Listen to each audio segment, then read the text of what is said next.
Well, hello scrappers, Mike here, welcome back to my channel. And today we've got an interesting challenge ahead of us.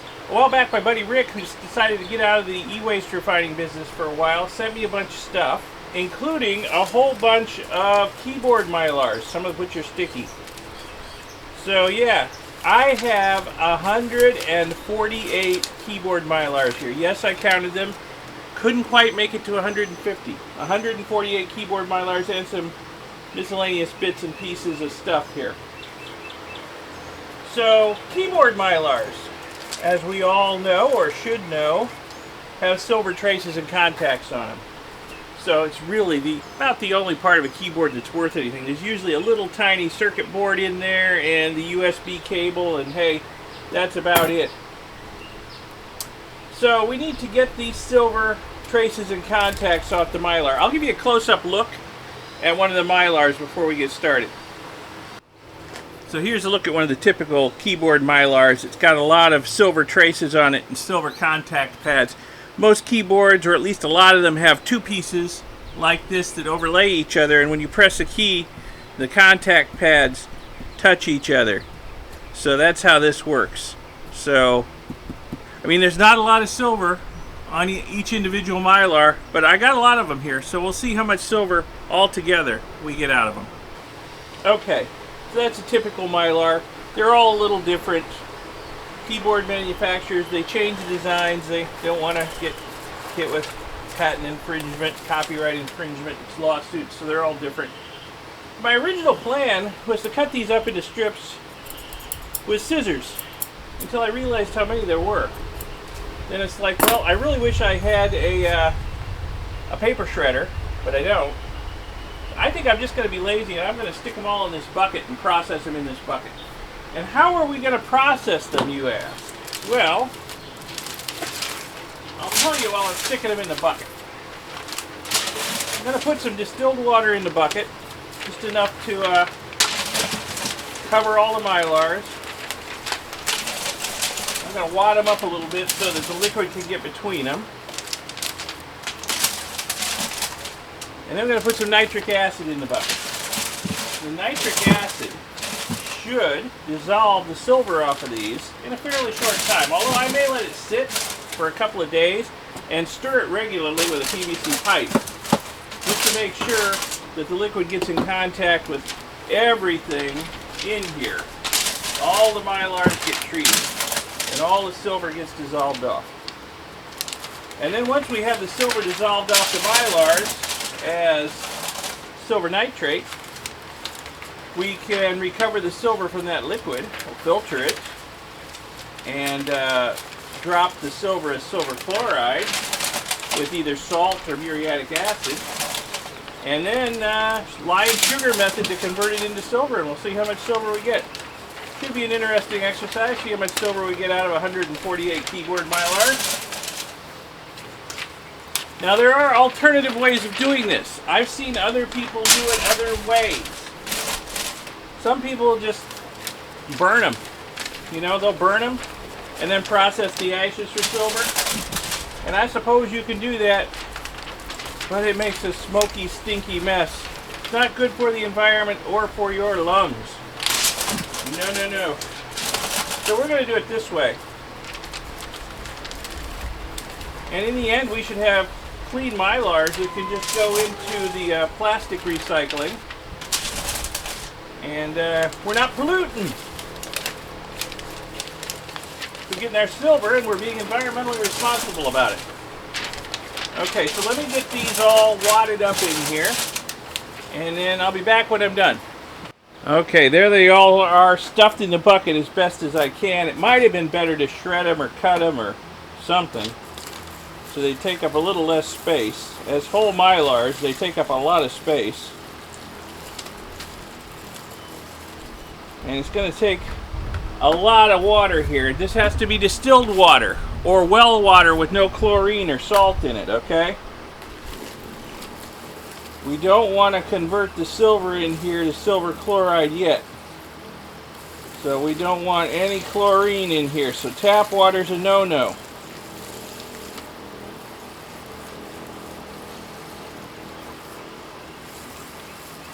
Fortunately, I have a lot of chlorine-free purified water here.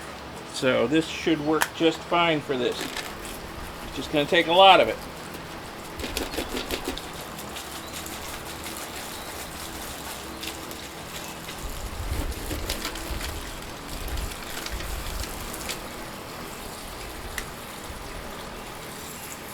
And if you're using a well and you have a water softening system on it, don't use your water because it will have salt in it from the water softener.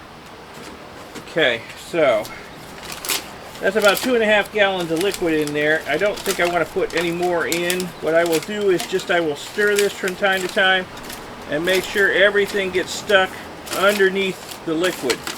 Alright? I think that's probably enough liquid to have to deal with.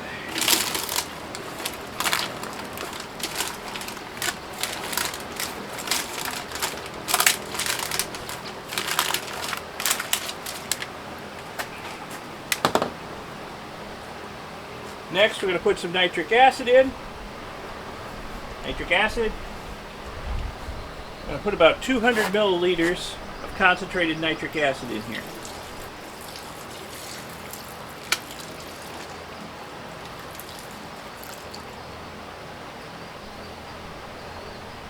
If this doesn't take all of the silver off, I will add more in the future.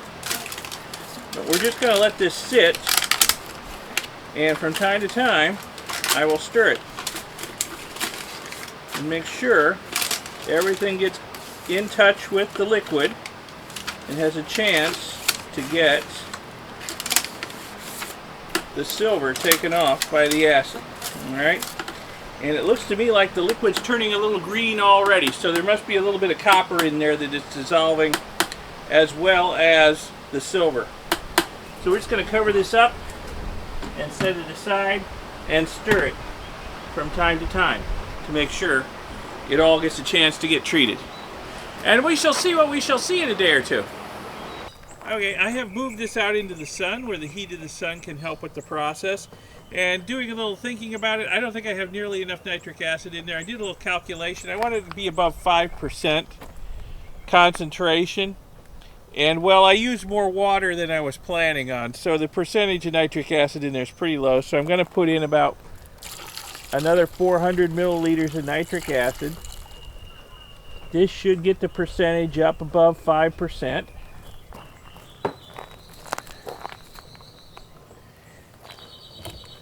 And we'll stir it around a little bit more. And we'll just leave this sit out here for a few days. Make sure I don't splash this on me now because this is getting kind of potent. And we'll just leave this sit out here for a few days. Let a little solar radiation heat it up. And we'll see how it goes. Probably after a couple days, I will test the liquid in here and see if it has any silver in it. You know what? I need to probably find a way to hold this stuff under the water better. So let me work on that and see what I can figure out. Okay, I think I got something that might work. I got the lid from a smaller bucket. I'll put that in there. Put a rock on top of it.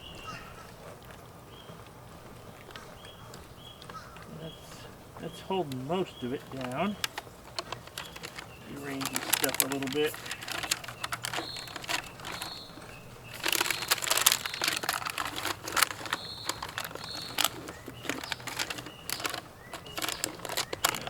Some of it's just going to be above the water line. That's all there is to it. All right, that's a little better. So we'll just let this sit out here in the sun. Lid's on loose because this should involve some gas, and we'll just come back and check on it from time to time, stir it up, and see what's going on. See how long it takes. Alright, this has been sitting here for about 3 days now. The weather has been absolutely abysmal. I'm coming out here between rainstorms to check on it. It's going to start raining again any minute. It's getting dark and windy. But what I want to do is after 3 days, I want to see if we're getting any silver in solution. So I'm going to pull some of this solution out of here. And here I have some tap water with a little bit of hydrochloric acid in it. Oh yeah. I don't know if that's showing up for you, but yeah, we're getting some white cloudiness in there. So yeah, we're definitely getting silver in solution in there, so that's good. Excellent. So I'm coming out here and sort of stirring this regularly. Let me see if I can tuck some more of these down underneath this lid. The liquid's nice and warm in spite of it being kind of cloudy out here. I guess there's enough heat coming through the clouds to keep it warm anyway. Put this brick back on it so that the wind from the coming storm doesn't blow the lid off and dilute all that with rainwater. But yeah, I would say we're getting a lot of silver in there. That is great. After only 3 days, I'm going to let it sit a few more days. I mean, the weather, you know, it may be quite a few more days because the weather is just like solid rain for the next 3-4 days. So I'm just going to let it sit for a while. Here comes the thunder and here comes the rain. So I'm going to bring this to an end and we'll be back after this has had a couple more days to soak and when we get a break in the weather. Then we'll deal with it. All right, we have had some seriously rainy weather for the last week. So I was planning on letting this stuff sit out here for like 3-4 days, maybe 5 days tops. It's been here for a week. And I've been coming out just sort of stirring it every day, just sort of pumping it like this because I think that sort of moves the liquid through everything there. Just pumping it like this a few times a day. So it's been a week. We've got a break in the weather. I think this is probably done, or as done as it's going to get after a week out here in this heat, 90 degrees every day, even with the rain. So I think this is done. So let's pour off this liquid, rinse the Mylars a couple of times, and pour that liquid off, and process it, and see how much silver we can get out of this stuff. Should be interesting to find out. So let me get set up for that, and we'll start processing this. Okay, now it's time to decant off this silver nitrate solution we've created in here. I'm going to decant it off through a colander that I have some paper towel in, some damp paper towel in, just to make a cheap, quick, and easy filter, because there is some particulate stuff floating around in here, which I don't particularly want in my silver nitrate.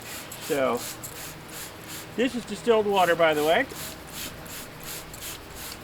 We don't want any chlorine in here at this point in the process. Not yet.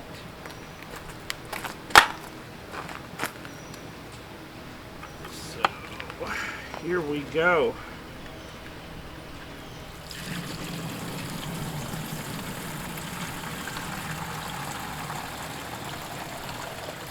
Filter this stuff into a clean bucket. It has a very, very slight blue color to it. You're probably not seeing that. Very, very slight blue color to it. There must have been some copper in here, or maybe it's just paint or silk screening from some of them. I don't know.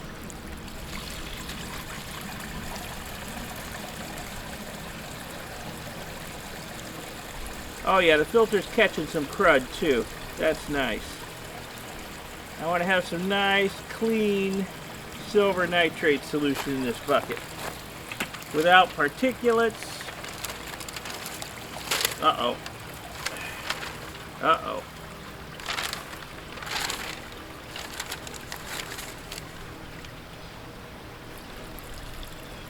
There we go.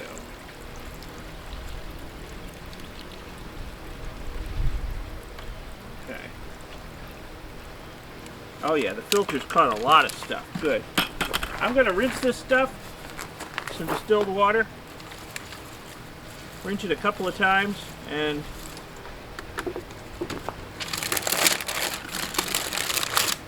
dump the water through the filter.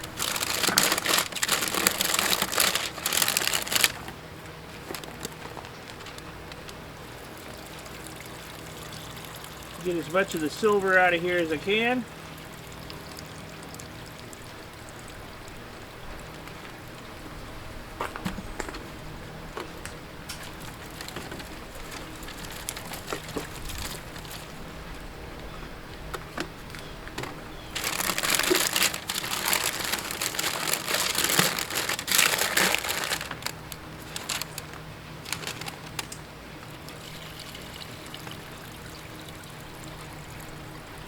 Okay, now I'm just going to let this sit here and drain. In theory I am.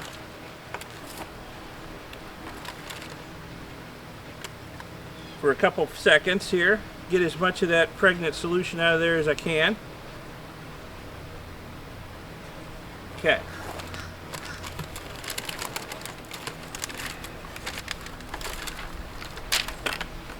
And now all these Mylars are just garbage for the plastic recycling. They still have some sort of silk screening on them that allowed the silver to adhere to the plastic, but the silver is gone. This is no longer metallic. Just some sort of weird silk screening to give it some texture that the silver could adhere to. So here in this bucket, we've got some pretty darn clean and very slightly blue silver nitrate solution. So my next step, we're going to convert this to silver chloride. So I'll take this into the lab and we'll do that. Alright, for the next step, I'm going to take my filter out of here. For the next step, we are going to convert this silver nitrate solution to silver chloride solid. And a couple different ways you could do this. I was originally going to heat up some water and mix up a bunch of supersaturated solution of table salt and put it in there, but I'm like, well, it's getting hot out here. It's Florida, it's summertime. It's going to be like 95 degrees later and 100% humidity. I want to get this done, so I'm just going to put some muriatic acid in there, and this will do the trick. So check this out. Oh yeah, that's doing the trick. That's doing the trick right there. Let me give that a stir.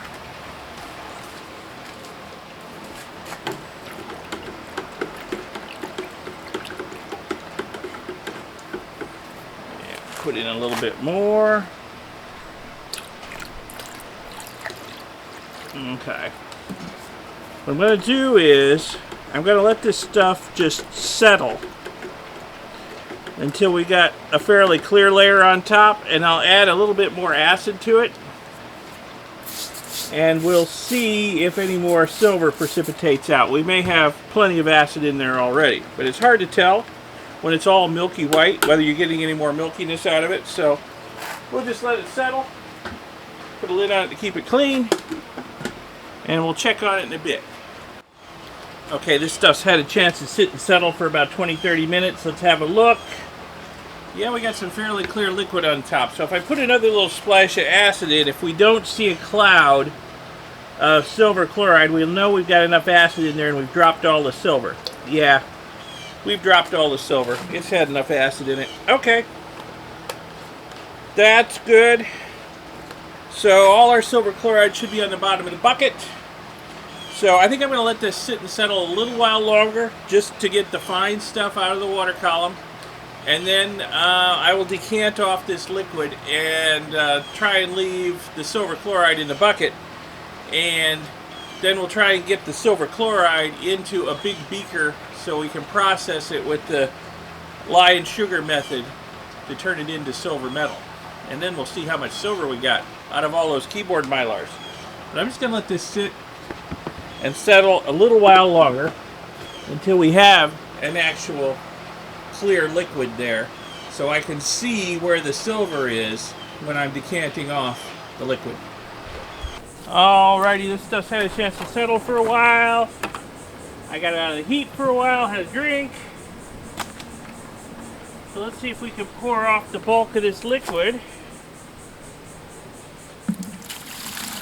The liquid has turned green, from blue to green, which tells me there was some copper in there. There was some copper nitrate in there, which was blue, but now it's copper chloride, which is green.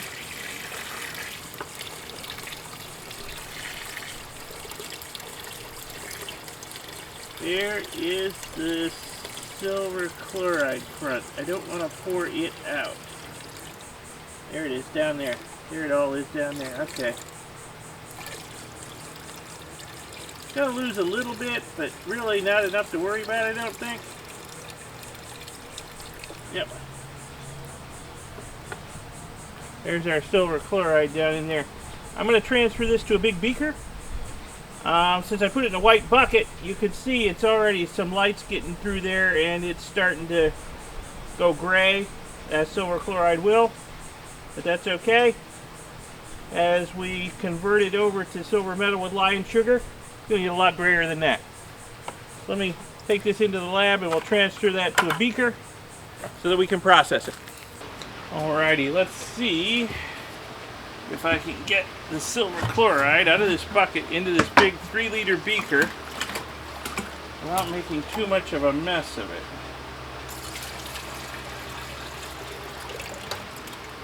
Yeah, so there's still a lot of cottage cheesy silver chloride up in there. I hope it's showing up. Let's see if I can get it.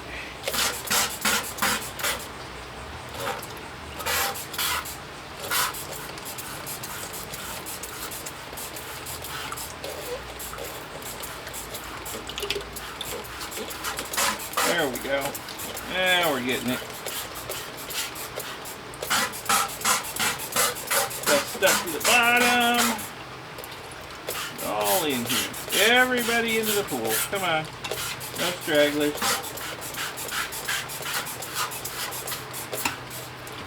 All right.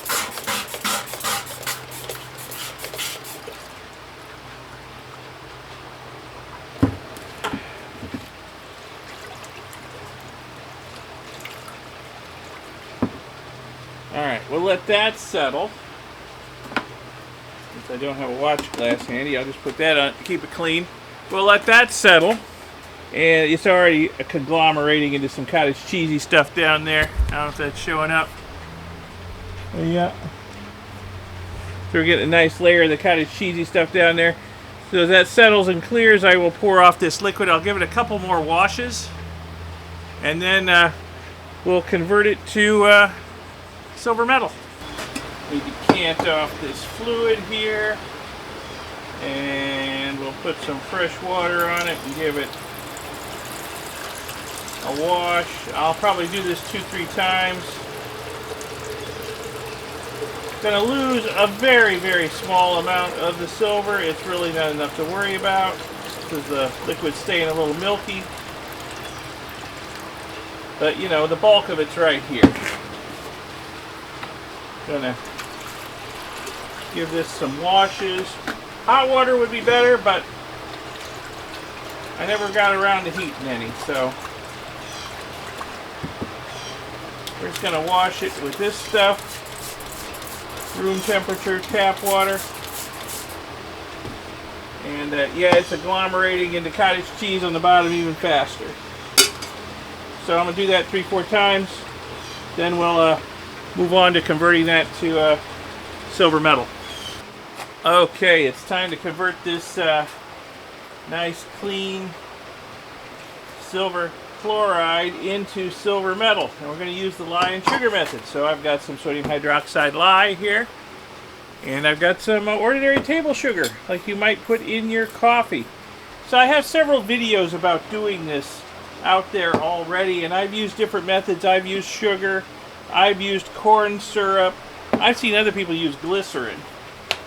They all seem to work, but the first step is we've got to convert this silver chloride to silver oxide, and for that we need the lye. We'll put some lye in here, and what you're going to see, I'll zoom in a little bit here in a second, is that as the lye reacts with the silver chloride, you'll see it darken up. I guess that's showing up. Some more lye in. Yeah, it's turning black. Basically, it's turning into silver oxide. Now, this reaction is very exothermic. There is a possibility of boil over, splatter, spatter. Be a little bit careful.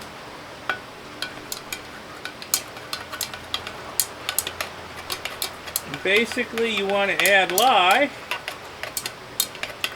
until you don't see any more white silver chloride in there. And there's still quite a bit of white silver chloride in there, so we don't have enough lye in there yet. It's going to take a fair amount. So, you know, when you dissolve lye in water, you get heat. But you've also got the chemical reaction going on here between the lye and the silver chloride, and they're both producing heat.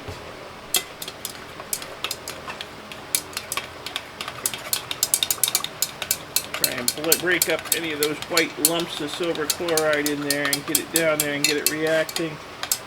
I'm going to look through the side. Oh, it's quite hot. Yeah, very, very hot.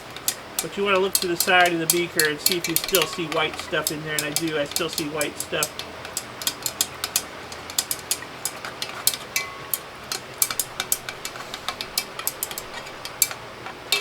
So we're going to put a little more lye in. It's starting to bubble a little bit, so it's getting pretty hot.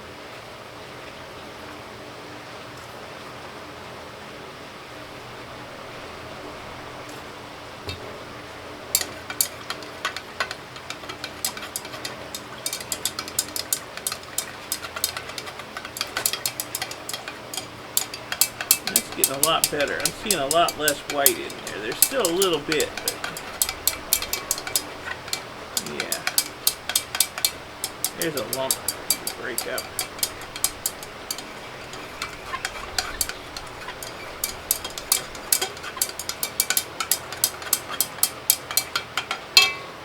A little bit more.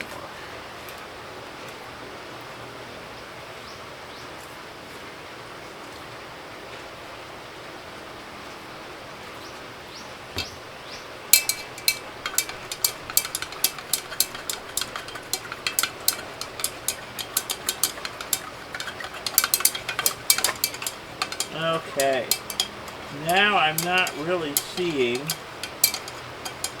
well, I do occasionally see a little bit of white stuff in the side there.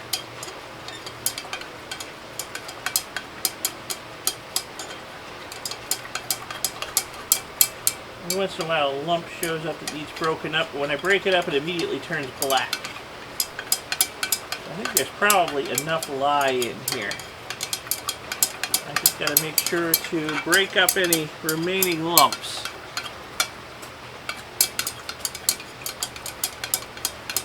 Yeah, that's looking pretty good. Yep, there was another lump, white lump, but it broke up immediately and turned black. Alright, this is looking pretty good. I think we've got the vast bulk of this stuff converted to silver oxide.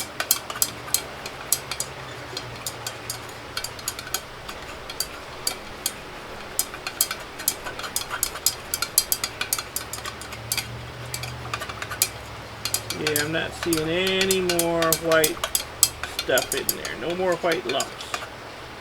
And the black stuff is settling immediately to the bottom of the beaker. So that tells me we have converted the silver chloride to silver oxide.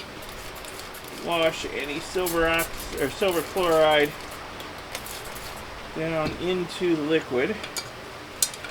Yeah. So it can get converted and stuck to the sides. Yeah, the black stuff is settling immediately to the bottom. So it's denser than the silver chloride, which like to stay in the liquid. So, okay, I think we've got full conversion there. Alright, so now it's time for the sugar. Now, this process is exothermic as well.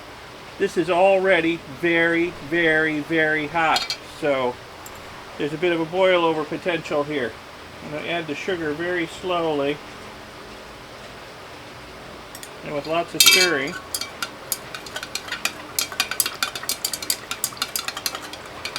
And this is going to convert that silver oxide into silver metal. We're going to go from black to gray.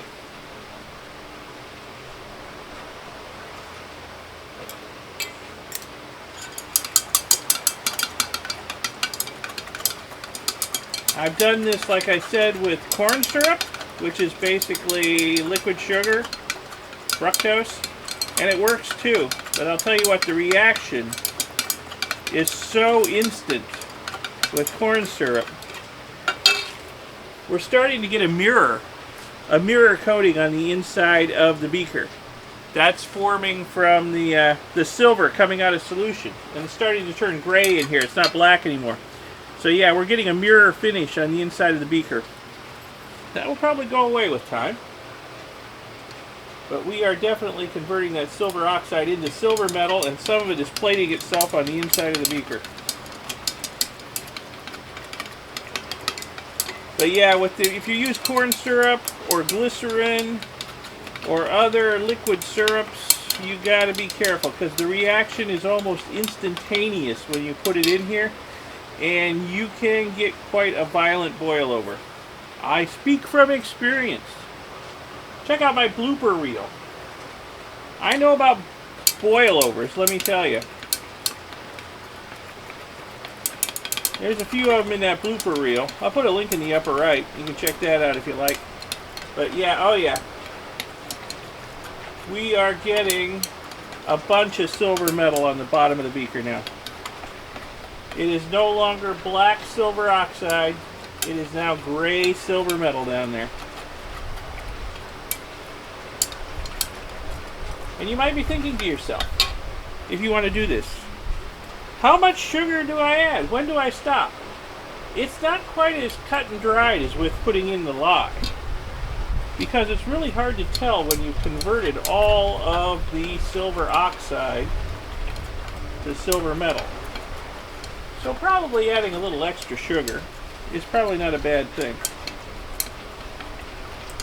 We're just going to wash it out in the next step anyway. So if there's extra in there, well, sugar dissolves really easily, so.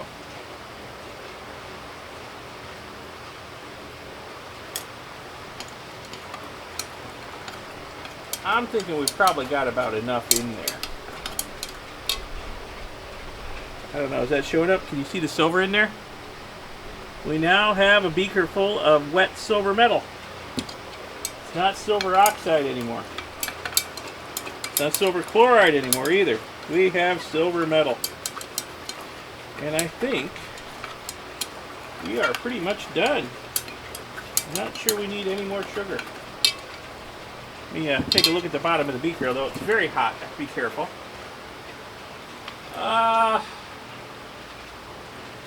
don't really see any more black silver oxide in there. I'm going to put in one more spoonful just to be on the safe side. Like I said, we'll wash it out in the next step. So if there's extra, it's not really a big deal. Wash down my stick here, down the inside of the beaker.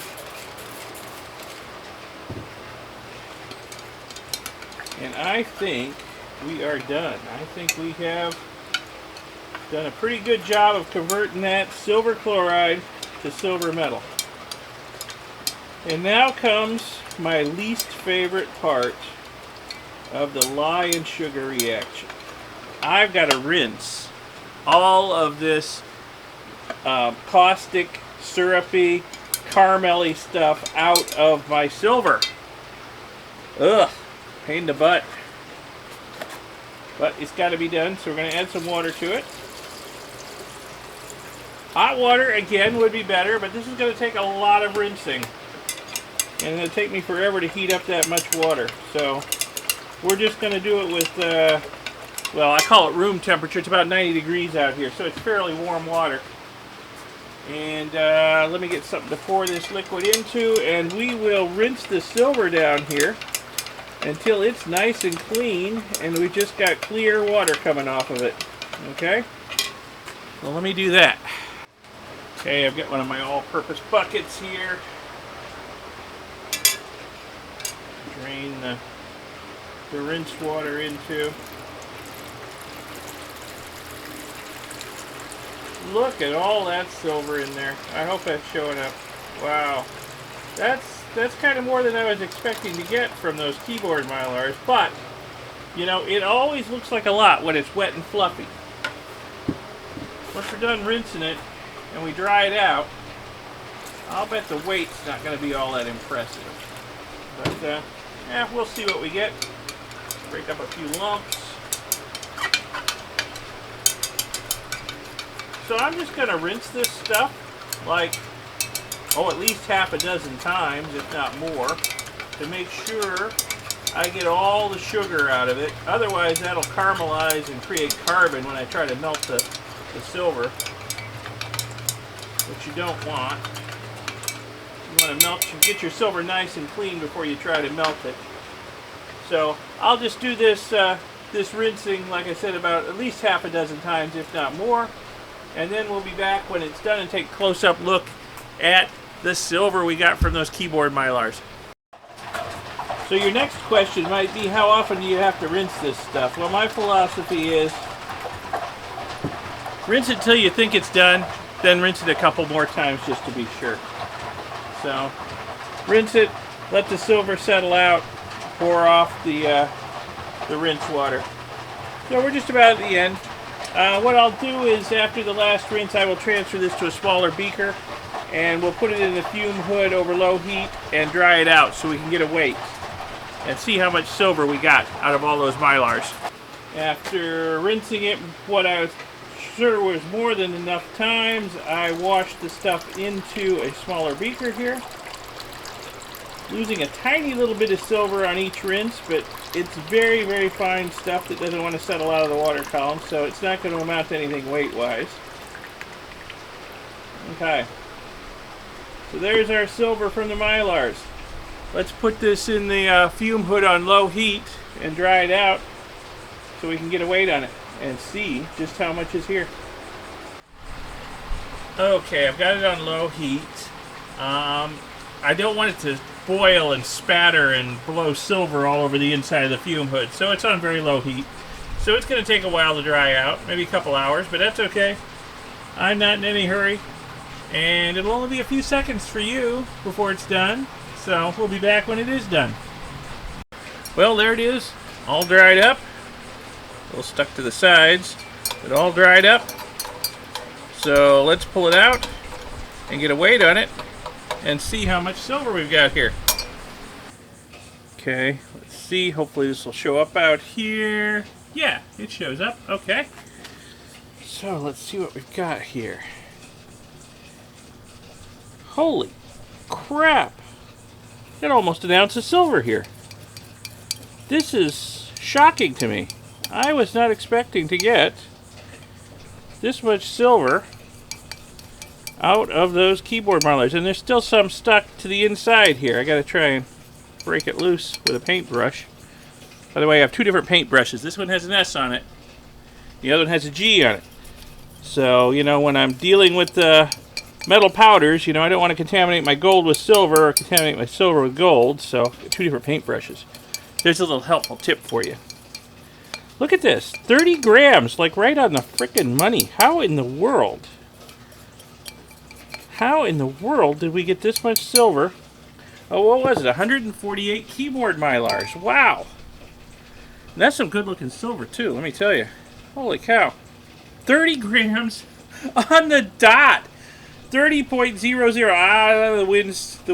We are outside. It's just short of dead calm, but, you know, apparently not dead calm enough.